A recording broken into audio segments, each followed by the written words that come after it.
Bienvenue sur le canal Trends Bourse. Chaque lundi, vous y retrouvez votre épisode complet avec Gaël Poncelet et Guy Legrand.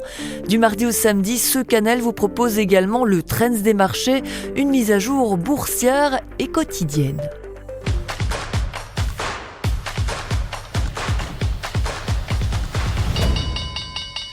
On démarre ce Trends des marchés avec les principales tendances boursières. Les bourses européennes ont clôturé nettement dans le vert, ce qui a permis à l'Eurostoxx 50 d'atteindre un nouveau record.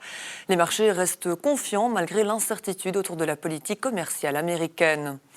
Sur Euronext Bruxelles, Elia a clôturé la séance en tête du Belvin. CFE s'est illustré après la publication de chiffres annuels marqués par une hausse de 40% de son bénéfice net et de 25% de son dividende, et ce malgré le recul de ses revenus. Du côté des baisses, Azelis a de nouveau lourdement rechuté. Floridienne a elle aussi connu une séance difficile.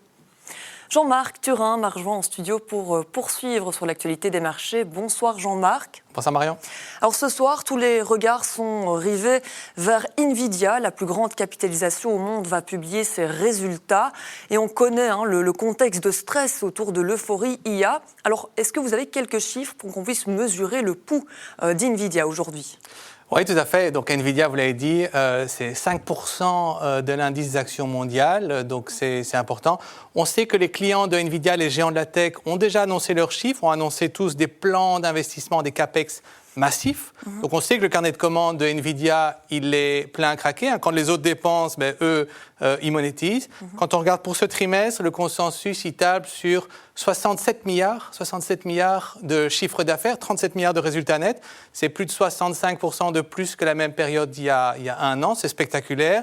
Et je dirais, quand on regarde sur les 8 dernières publications trimestrielles, 8 fois sur 8, ils ont fait mieux que prévu. Souvent plus que 5%. Donc je dirais la vraie question, ce n'est pas tellement s'ils vont battre, mais plutôt de combien.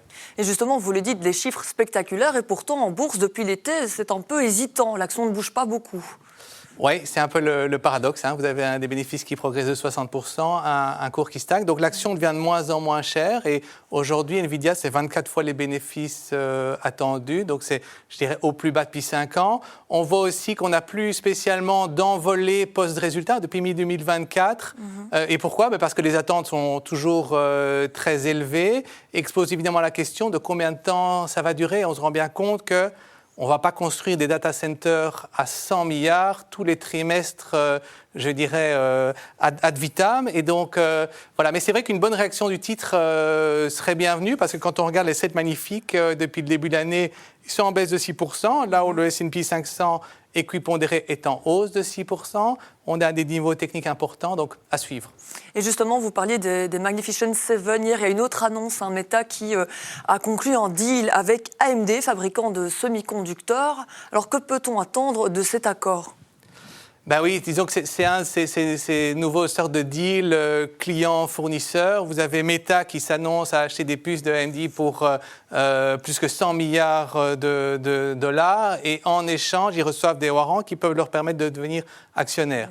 Donc on parle concrètement d'un deal qui peut aller jusqu'à 6 gigawatts de capacité IA. Donc pour rappel, le gigawatt, c'est la nouvelle unité de mesure. 1 gigawatt, c'est ce que consomme, si vous voulez, le parc de puces quand il tourne, donc avec tous les processeurs qui font tourner les modèles. Pour mettre ça en perspective, 1 gigawatt en continu, c'est 10% de la consommation électrique annuelle belge. Et donc, 6 gigawatts... 60. C'est gigantesque. Et en échange, disons que Meta, elle peut devenir actionnaire de AMD si jamais ça suit le carnet de commandes et si jamais le cours de bourse d'AMD évolue d'une manière qui était convenue. Et justement, ce deal entre les deux acteurs, est-ce que ça met en difficulté Nvidia ? Je dirais pas directement, parce que Nvidia, il reste vraiment très à la pointe sur vraiment les puces les plus avancées.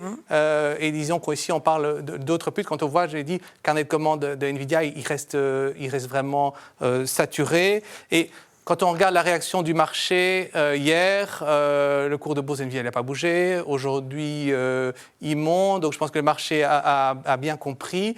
Et ce que ça montre aussi, c'est que il y a un peu puce et puce, quoi. Donc, les puces de Nvidia, c'est une chose. Et puis, effectivement, Meta, ils utilisent aussi AMD. Donc, ils diversifient un peu leurs fournisseurs.